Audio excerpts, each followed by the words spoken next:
Hey, what's up everyone? Mark from Mighty Tonka Madness here, coming to you with another video. As always, don't forget to hit the like and subscribe on my YouTube channel.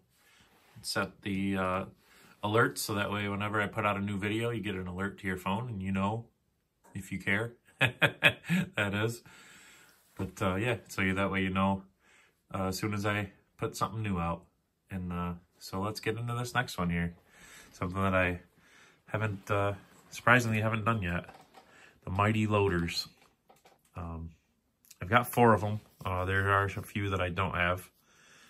There wasn't really a ton of changes through the years in the Mighty Loader. As you can see, that's the first generation, and then this one's an 83 to 88.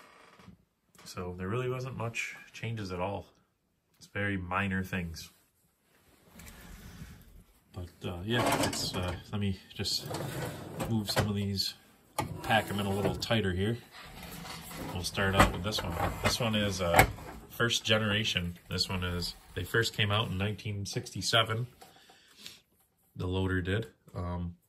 As you can see, this was the 67 to 69 decal. Mighty Loader. And if you could see the kind of like the line around here where the decal was cut out, these were water transfer decals. They like got them wet and stuck it on there and then peeled off the like an outside coating or whatever. That's how you could tell. That's a good way to date some of the older ones. The water transfer decals were started out in the beginning in 64, and they went all the way to 1971. They started to transition over to vinyl decals. 70, I believe, they started the transition. So you'll see some of the 70s with a clear vinyl decal. And notice on the water transfers, this is a good way to tell too.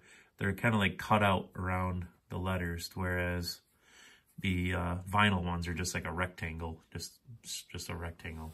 I think they got rounded corners, but yeah, so the water transfers, you can kind of see they're cut out around the profile of the words. Same thing with the bumpers. Rear bumpers also have a water transfer decal. Like I said, they started to transition that in 1970. 1971, they were full vinyl decals. Same thing on the bumper. Like I said, on the bumper, you could kind of see around the outsides how the clear part is kind of cut around the letters. And on the vinyl bumper decal, they're just rectangle shaped. They got rounded corners and that's it. So that's a good way to tell if you see it cut around. If you're trying to buy something and you see the pictures and you just see this kind of faint line cut out around the letters, you know those are water transfer. And they tend to get cracks on them too. You see the little cracking in the water transfer decals. Obviously the vinyl ones don't do that. They'll, if anything, they start peeling in the corners, but these ones just kind of crack. And of course, the air cleaners, these are the soft vinyl ones. Those were on until 1974.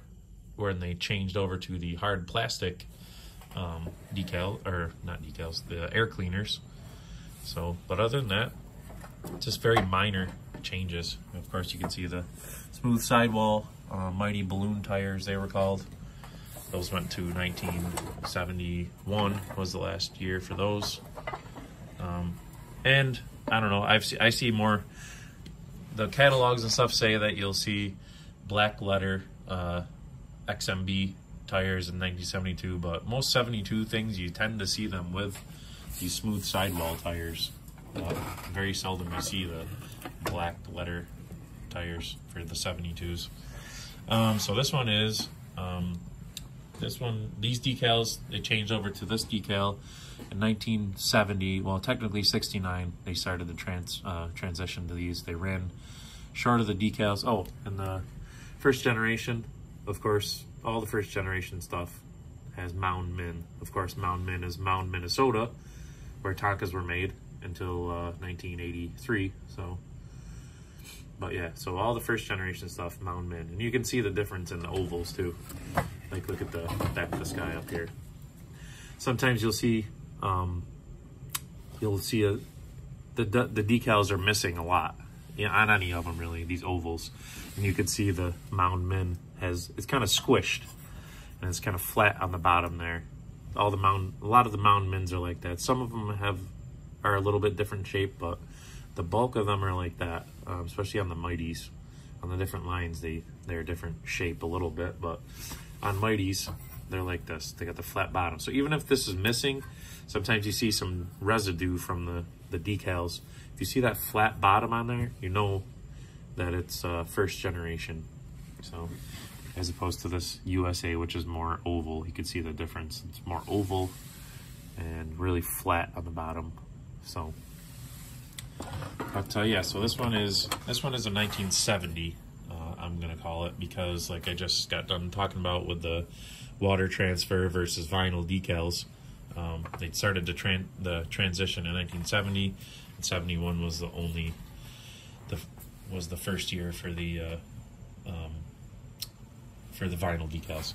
So Tonka USA, so we know it's 70-73 and water transfer, and then still has water transfer on the bumper. So this one's definitely specifically a 1970.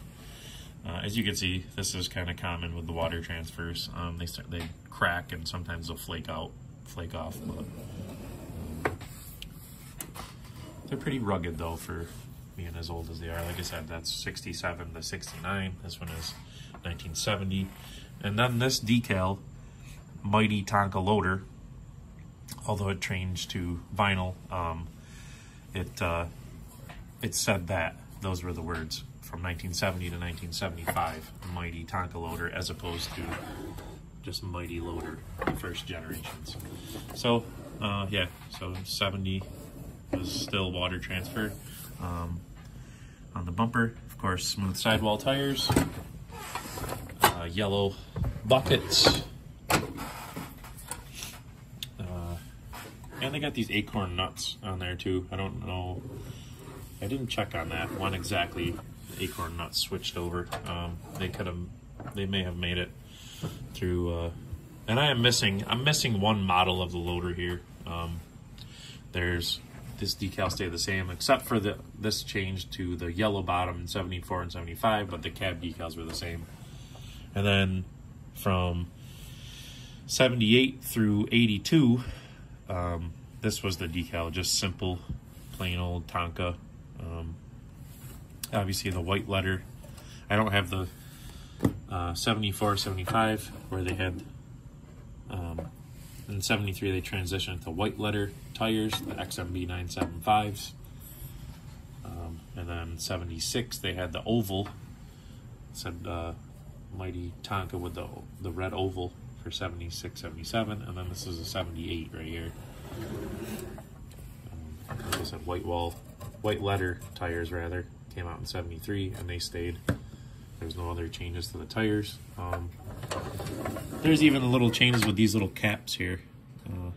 They got like little, if you can see the little dimples on there that are supposed to be like a lug nut kind of. Those are only on one side.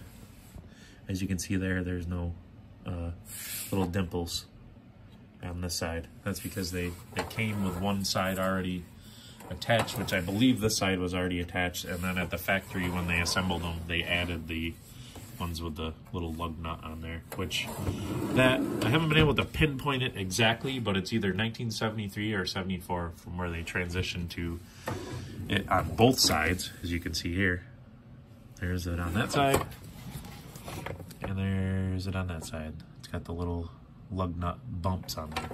Yeah, another trend. I can go on and on, as you can tell. So, trying to squeeze a lot into this one. And then, of course, this one. This is one that I like, that I had as a kid. I believe I still have it. I think that's what that one is. They did lose their air cleaners after the 77 year. They didn't have them on there at all. So this is the first year without it. And they didn't have the open sides anymore, like those ones, that engine bay. So another cost-saving thing. Hubs on this one are flush. In 1989, they began to be recessed, like the little lug nut areas were recessed in. There was a little lip on the rim there. So this was, the decal on this stayed the same from 1983 to 1991. Very little changes in the loader. So, and then in 92, I don't have a 92 either. I'm still missing that one. It had the Mighty Diesel decal on the side, and that stayed from 92 to 94, and then the decal just added like a yellow border around it. So unfortunately, I have an example of those decals on my mixers, but we're already at 10 minutes here, so I don't want to yammer on too much. So, but I'm sure everybody's seen a loader before. That lever raises them up, and of course this one works the bucket. Awesome toys. These were designed by Ron Pauley. If you check out some of the videos that I share to my Facebook page from the West Tonka Historical Society, Ron Pauley's in some of those videos where he talks about that he designed the loader and all that good stuff. Super awesome. Check out those videos on my Facebook page, Mighty Tonka Madness. But that's going to do it for the loader video. So far, the other ones have eluded me. I'm very picky at what I get. This one I grabbed. Obviously, it's got some chips on the bucket, but that's a first generation. That's pretty tough to find with all the decals anyway. That oval, the bound min oval's always missing. So, but I know I talked a lot and talked fast on this one, but I hope we were able to keep up, and hopefully you picked something out of it. If you have any questions, feel free to ask me in the comments, or head over to Facebook and ask me over there, whatever you want to do. And I appreciate all the support so far. I think we're getting pretty close to 49,000 views and 220 plus subscribers. It's getting bigger and bigger. Really love it. My Facebook page is getting pretty close to 1,000 followers on there. That's awesome. So appreciate all the support. I know some of you guys and girls follow me here and on Facebook. Awesome. So that's going to do it for this video. And hope to see you in the next one. Hopefully you enjoy it. If you think I could do something different or something you want to see or whatever, please let me know in the comments. Maybe not do so long of a video, or split them up, or whatever you think. I'm just trying to keep it interesting. I want to have things in there. I don't want to be too boring or whatever. So get any suggestions, let me know. Thanks for all the support, and always be hunting. We'll see you later.